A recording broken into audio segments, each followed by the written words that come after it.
Dans notre rubrique Terre aujourd'hui, nous allons évoquer la pollution des océans par le plastique. Et pour bien comprendre l'ampleur du problème, je vous propose d'abord de faire un tour en animation et en quelques chiffres de la planète plastique. Le terme plastique regroupe une large gamme de matériaux issus du pétrole ou du gaz naturel. Du polyéthylène souple et léger des sacs plastiques au polycarbonate transparent et ultra résistant des visières des astronautes, les applications sont nombreuses. C'est pourquoi nous en consommons d'énormes quantités. L'Europe en produit chaque année 60 millions de tonnes, dont des milliards de sacs plastiques. Mais comme seul un quart de la production est recyclé, le reste est incinéré ou le plus souvent déversé dans la nature. 30 millions de tonnes de plastique terminent leur course dans la mer. Elles ont formé ce qu'on appelle le 7e continent, dont la superficie est équivalente à 11 fois celle de l'Allemagne. Or, les plastiques mettent des centaines d'années à disparaître. Entre-temps, ils se désagrègent et sont ingérés par la faune marine, comme les albatros qu'on retrouve morts, le gésier plein de débris plastiques. Il est donc urgent de réagir, changement de nos habitudes ou développement de plastique biodégradable.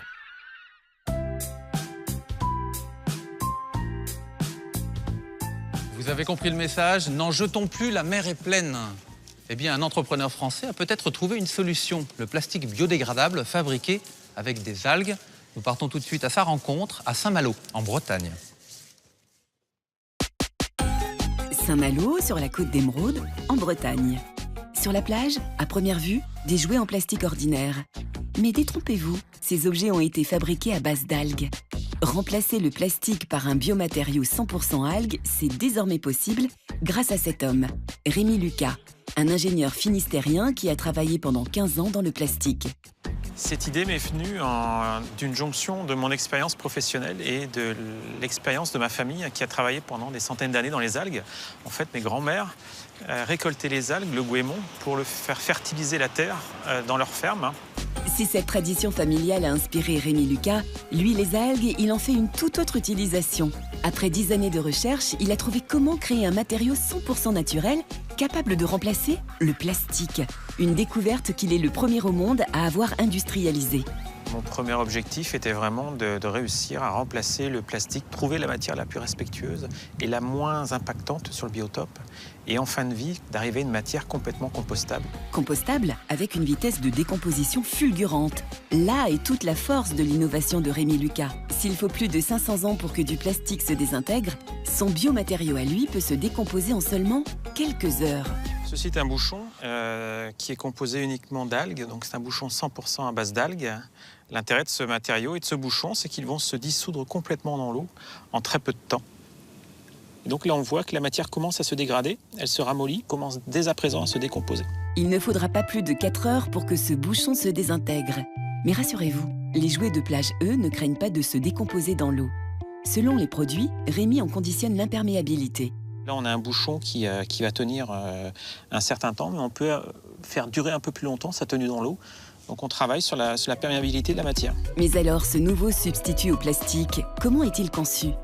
Cette révolution écologique majeure, Rémi Lucas en garde précieusement le secret de fabrication, dans son usine gardée sous haute surveillance pour se protéger de tout espionnage industriel.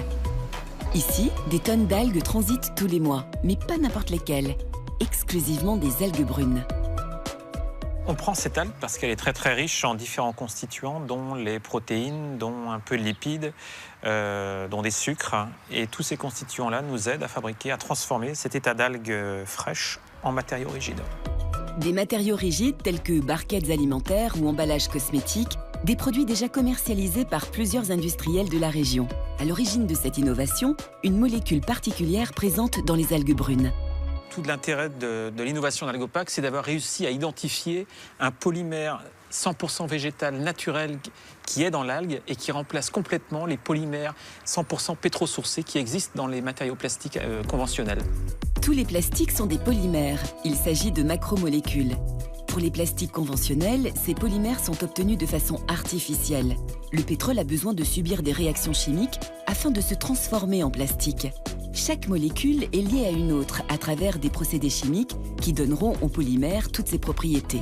Rémi Lucas, lui, n'a pas besoin de créer ces polymères puisqu'il en a trouvé des naturels dans ces algues brunes. Pour son biomatériau, Rémi travaille à partir de plusieurs espèces d'algues brunes. Mais ces algues, encore faut-il les trouver. La matière première, Rémi Lucas se la procure grâce à ses algoculteurs. Comme l'ostréiculteur avec ses huîtres, Magali et Jean-François cultivent les algues. Si Rémi a choisi de travailler avec eux, c'est pour ne pas piller les réserves naturelles. Après avoir été fertilisé en écloserie, l'endroit où on fait naître les bébés algues, la culture se poursuit en mer. Et au printemps, il est temps de récolter ces algues brunes. Ça, c'est une filière d'algues à maturité. Donc les algues sont prêtes à être récoltées. En fait, j'induis la fécondation sur cette petite cordelette en écloserie. Quand les algues sont visibles à l'œil nu, 1 à 2 mm, je les transfère en mer en enroulant cette petite corde autour du cordage porteur. Et les algues, en développant essentiellement donc leur crampon, ce qui leur permet de s'accrocher, de résister aux tempêtes, aux courants, et poussent tranquillement. L'algue, elle va se servir de toute la surface de sa feuille pour capter l'énergie du soleil. Et c'est pour ça qu'on maintient donc toutes les filières en surface par des bouées, pour leur permettre d'optimiser cette énergie. On peut la comparer un petit peu à un panneau solaire et qui aussi, grâce aux éléments donc, minéraux dissous dans l'eau de mer, vont permettre de produire la biomasse désirée. Pendant sa croissance, l'algue développe ses parois cellulaires riches en protéines et en polymères chers à Rémi Lucas. Une biomasse totalement naturelle qui fait toute la force de son bioplastique. L'algue est un matériau qui respecte la biodiversité puisqu'on ne consomme pas du tout de pesticides, ni eau, ni d'engrais pour sa croissance. Voilà, l'algue, quand elle sort de mer, on la mange comme ça, telle. Elle est absolument délicieuse. Des algues fraîches comme celle-là, Rémi en récupère 1 tonne par semaine. Après leur récolte, les algues arrivent à l'usine. Ici, elles vont subir tout un procédé technologique que Rémi tient à garder confidentiel. Mais il a accepté d'en dévoiler les grandes lignes. Là, c'est l'algue qui est récoltée en mer. L'objectif de la phase suivante est en fait d'enlever l'eau des algues, car s'il y a de l'eau dans les algues, ensuite, le process ne fonctionne pas. Sans ce procédé thermique, les algues ne pourraient pas être transformées en matériaux, car il faut une viscosité bien précise pour pouvoir être travaillées. Après le process où on a séché les algues, on a une autre phase qui est confidentielle et où là on donne très peu d'informations puisque là on commence à rentrer dans le réacteur de l'entreprise. Bon, il sera difficile d'en savoir davantage. L'unique information que Rémi dévoilera, c'est qu'il associe à ces algues des produits naturels afin de modifier les propriétés de son biomatériau. On rajoute des ingrédients, une sorte de poudre de perlimpinpin que personne ne connaît et qui permettent d'obtenir donc une granule qui est compatible pour être transformée dans les process de plasturgie. Et les granules, les voici. Contrairement aux plastiques ordinaires, elles ne contiennent ni adjuvants ni additifs et sont donc totalement compostables et biodégradables. Donc c'est une granule qui est bien calibrée au diamètre qu'il faut, avec un bon taux d'humidité, avec une bonne fluidité. Et là, elle est de couleur naturelle. Donc elle va être ensuite livrée chez les industriels de la plasturgie. Désormais, les sacs de granules seront distribués chez les professionnels de la plasturgie. L'année dernière, c'est près de 2000 tonnes de granules qui ont été commercialisées. Aujourd'hui, on a déjà remplacé des jouets, des panneaux de signalétique, des tablettes tactiles. La demande, elle est vraiment exponentielle et internationale. Parmi les entreprises séduites par le biomatériau de Rémi, l'un des plus grands industriels du plastique, Europlastic. Ici, 1 million d'emballages alimentaires sont fabriqués chaque jour. Depuis 1 an, Benjamin Barbereau, le directeur d'Europlastic, utilise le biomatériau de Rémi. La matière est dans le sac, elle est pompée par la machine. Ensuite, elle rentre dans une vis sans fin, dans laquelle la matière est malaxée et chauffée aux alentours de 200 degrés. Le moule se ferme, on injecte la matière à l'intérieur. Donc là, vous avez une verrine qui permet, là, dans ce logement, de mettre des aliments. Près de 50 000 verrines ont déjà été commercialisées. Un succès pour cet industriel qui compte bien fabriquer d'autres pièces avec ce bioplastique.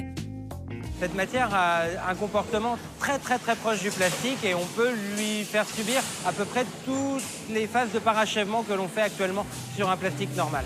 Avec un prix identique à celui du plastique, l'algue pourrait bien devenir la meilleure alternative au pétrole pour les industriels soucieux de réduire leur empreinte carbone.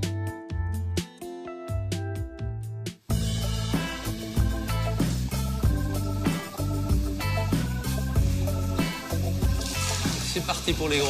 Ah oui, Alors là, c'est du carnet. ça fait pas la même histoire. Voilà, magnifique, voilà la réponse.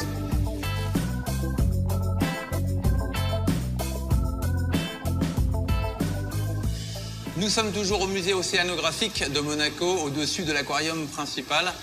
Christian, dites-moi, pensez-vous vraiment que ce substitut de plastique à base d'algues est une solution d'avenir? Vraiment, oui.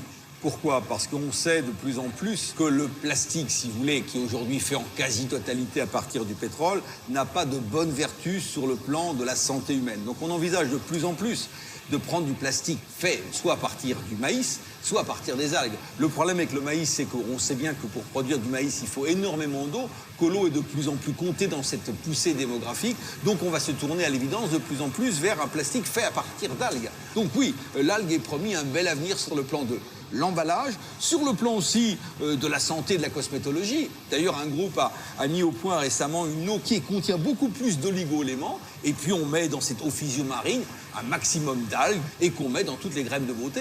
Et c'est évident qu'aujourd'hui, cela a une concentration, c'est des actifs qui sont beaucoup plus performants. Donc à l'évidence, oui, de tout point de vue, les algues pour notre bien-être, c'est l'avenir. On a évoqué dans l'animation l'existence d'un 7e continent, qui serait donc un rassemblement de plastique dans les océans. À quoi il ressemble, ce 7e continent? Polystyrène. Alors, il n'y a pas un 7e continent, je dirais à lui tout seul, ce 7e continent, c'est 5 continents. C'est-à-dire que vous avez 2 continents de plastique et autres dans le Pacifique, 2 dans l'Atlantique et 1 en Méditerranée. Alors, c'est pas un continent, ce ne sont pas des continents où on pourra planter un drapeau dessus, c'est une espèce de soupe, si vous voulez. Mais ce qu'on voit en surface, c'est très peu par rapport à ce qui est en dessous. Ce qui veut bien dire que les mers sont en passe de ne plus en pouvoir. Donc, attention.